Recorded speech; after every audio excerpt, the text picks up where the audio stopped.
नमस्कार। आज हम बात करेंगे एचआईवी संक्रमण से जुड़ी मौखिक और पीरियोडल बीमारियों के बारे में। एचआईवी संक्रमण न केवल इम्यून सिस्टम को प्रभावित करता है, बल्कि मुंह में कई तरह की बीमारियों को भी जन्म देता है। इस वीडियो में हम जानेंगे कि एचआईवी से जुड़े कौन कौन से मौखिक लक्षण होते हैं, उनकी पहचान कैसे की जाती है और उनका इलाज किस तरह किया जाता है। आइए शुरू।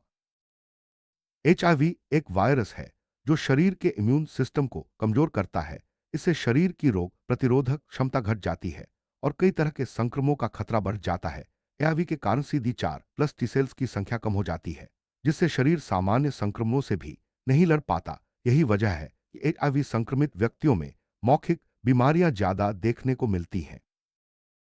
एचआईवी संक्रमण के दौरान मुंह में होने वाले लक्षण शुरुआती पहचान में मदद कर सकते हैं। कई बार ये लक्षण एड्स के निदान में भी सहायक होते हैं, जैसे कि मसूड़ों में सूजन, लालिमा, घाव और अन्य संक्रमण।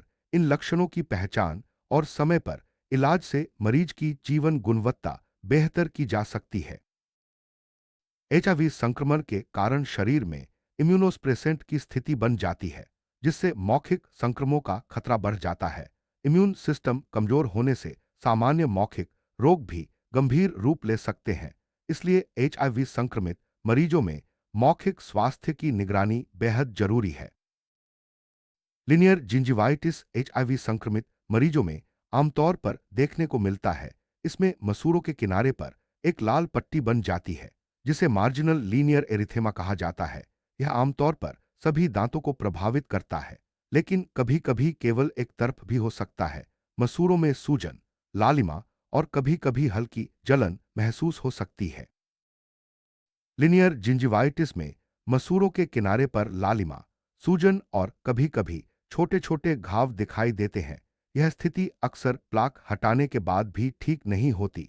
मसूड़ों में कोई विशेष नुकसान या अटैचमेंट लॉस नहीं होता, लेकिन मरीज को असुविधा महसूस हो सकती है।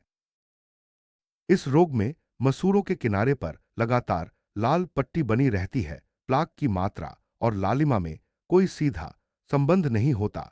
यह स्थिति प्लाक हटाने, स्केलिंग या अन्य सामान्य मौखिक सफाई उपायों से भी ठीक नहीं होती। इसलिए इसकी पहचान और इलाज के लिए विशेषज्ञ की सलाह जरूरी है। नेक्रोटाइजिंग अल्सरेटिव जिंजिवाइटिस नग एचआईवी संक्रमित मरीजों में एक गंभीर स्थिति है। इसमें अचानक शुरुआत, ब्रश करने पर खून आना, दर्द और मुंह से बदबू जैसी समस्याएं होती हैं। मसूड़े बहुत लाल और सूजे हुए दिखते हैं और इंटरडेंटल पैपिला के सिरों पर पीला या ग्रे रंग का नेक्रोसिस दिखाई देता है। एनयूजी में मसूड़े बहुत ज्यादा लाल और सूजे हुए होते हैं। इंटरडेंटल पैपिला और मसूड़ों के किनारे पर पीला या ग्रे रंग का नेक्रोसिस दिखाई देता है। यह आमतौर पर आगे के दांतों के मसूड़ों को प्रभावित करता है और सामान्यतः सॉफ्ट टिश्यू तक ही सीमित रहता है।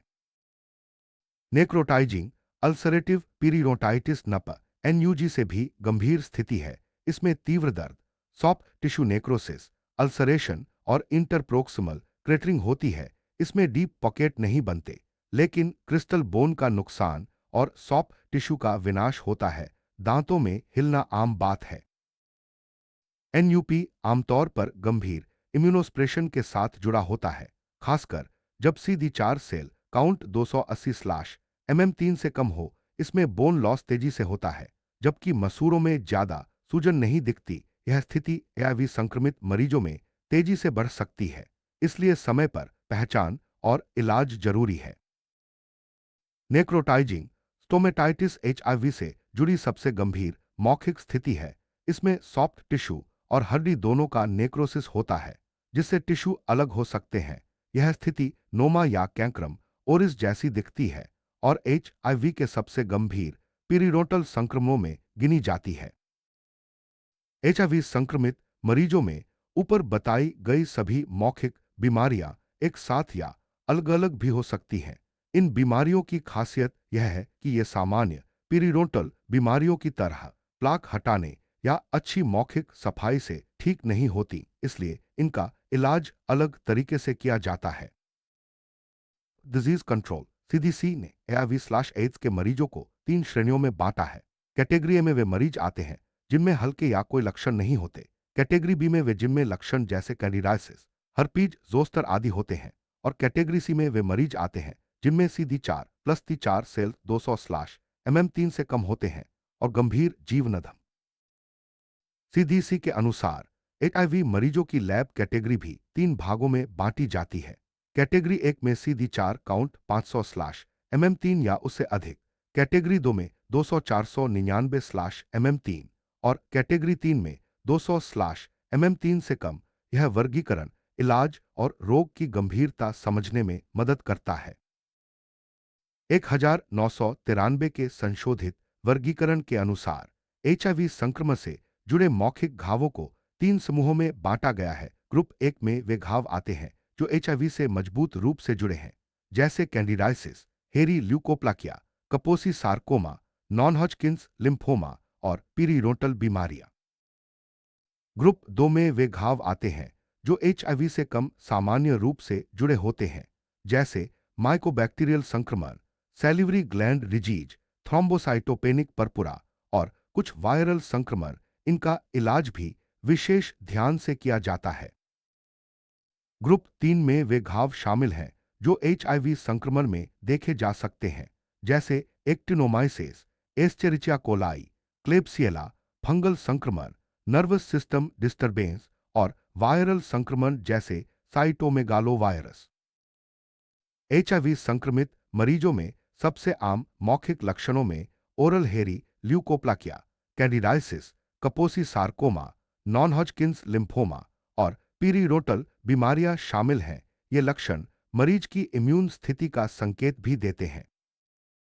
ओरल हेरी ल्यूकोप्लाकिया एक खास मौखिक घाव है जो आमतौर पर HIV संक्रमित मरीजों में देखा जाता है। यह मानव पेपिलोमावायरस के कारण होता है और जीभ के किनारे पर सफेद, खुरदुरा, बालदार सा दिखता है। यह घाव दर्द रहित होता है और रगड़ने पर नहीं हटता। ओरल कैंडिडाइसिस HIV संक्रमित मरीजों में सबसे आम फंगल संक्रमण है। यह 3 प्रकार में दिखता है: स्यूरोमेम्ब्रेनस थ्रश, एरिथेमेटस और हाइपरप्लास्टिक। इसके अलावा एंगुलर चिलाइटिस भी हो सकती है। ये घाव सफेद या लाल रंग के होते हैं और कभी-कभी दर्द या जलन भी हो सकती है।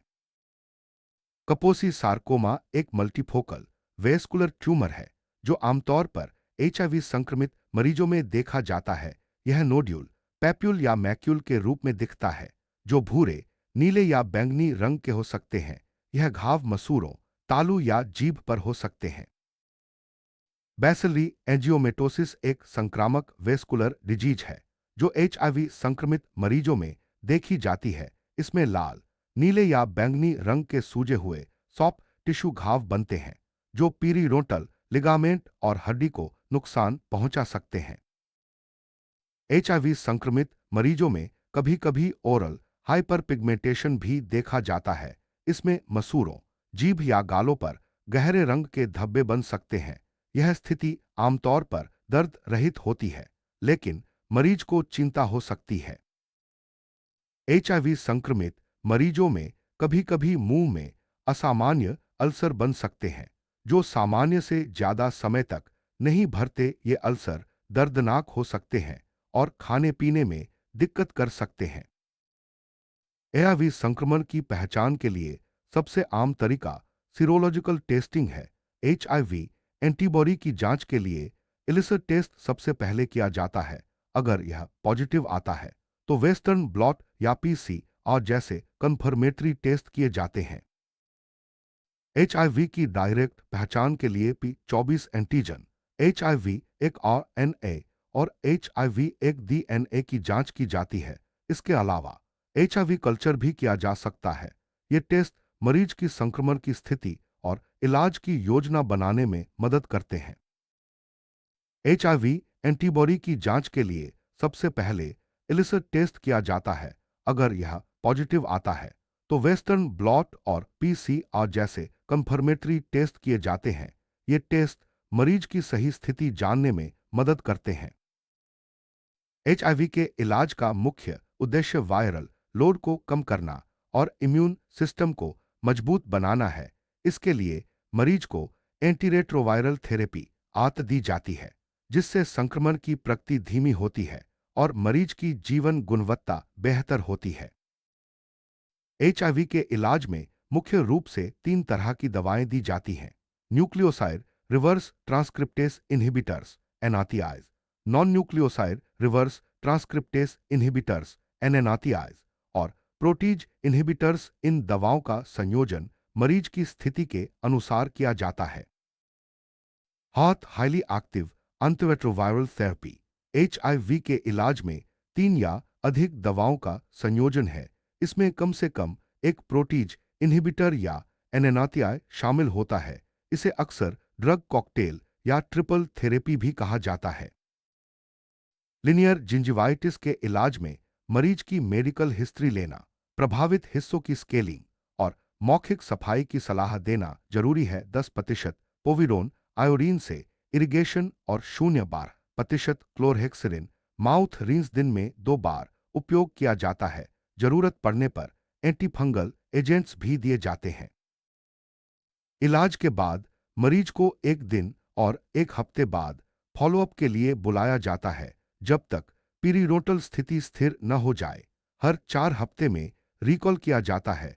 उसके बाद हर 3-6 महीने में चेकअप जरूरी है। एनयूजी के इलाज में मेडिकल हिस्ट्री, प्रभावित हिस्सों की स्केलिंग, 10% पोविडोन आयोडीन से इरिगेशन और 0.12% क्लोरहेक्सिलिन माउथ रिंस शामिल है।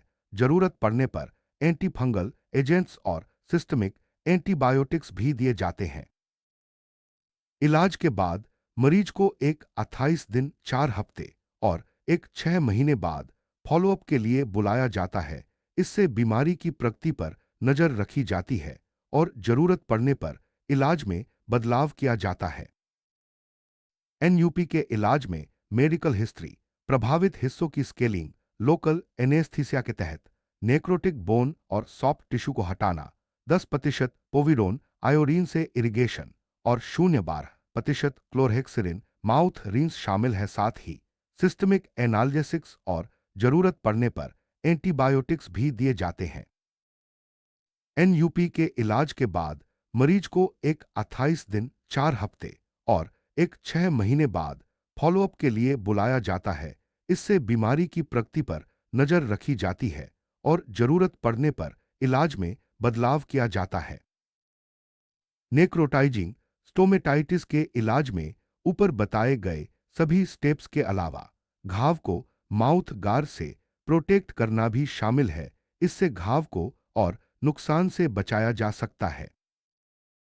मौखिक फंगल संक्रमण के इलाज में निस्टेटिन ओरल सस्पेंशन और क्लोट्रिमाजोल का उपयोग किया जाता है। हालांकि इनका स्वाद और शुगर कंटेंट ज्यादा होने के कारण लंबे समय तक उपयोग में परेशानी हो सकती है। इसलिए जरूरत पड़ने पर सिस्टमिक एंटीफंगल एजेंट्स जैसे केटोकोनाजोल या फ्लुकोनाजोल दिए जाते हैं।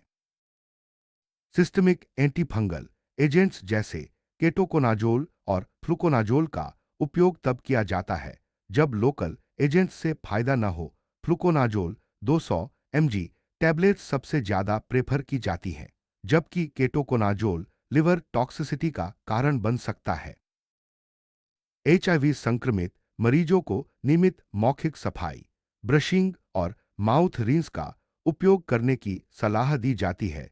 इससे मौखिक संक्रमणों का खतरा कम होता है और मौखिक स्वास्थ्य बेहतर रहता है। इलाज शुरू करने से पहले मरीज की पूरी मेडिकल हिस्ट्री लेना और जरूरत पड़ने पर डॉक्टर से सलाह लेना जरूरी है।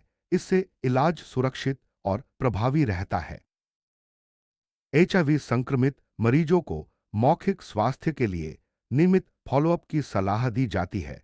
इससे किसी भी नई समस्या की जल्दी पहचान और इलाज संभव हो पाता है। एचआईवी संक्रमित मरीजों को मौखिक स्वास्थ्य के प्रति जागरूक करना और सही जानकारी देना बहुत जरूरी है। इससे वे अपनी देखभाल बेहतर कर सकते हैं और संक्रमण के जोखिम को कम कर सकते हैं। आज हमने जाना कि एचआईवी संक्रमण के दौरान मौखिक और पीरिरोटल बीमारियां कैसे होती हैं, उनकी पहचान, वर्गीकरण, जांच और इलाज के तरीके क्या हैं। समय पर पहचान और सही इलाज से मरीज की जीवन गुणवत्ता बेहतर की जा सकती है। मौखिक स्वास्थ्य की नियमित देखभाल और डॉक्टर की सलाह से एचआईवी संक्रमित मरीज स्वस्थ जीवन जी सकते हैं। धन्यवाद।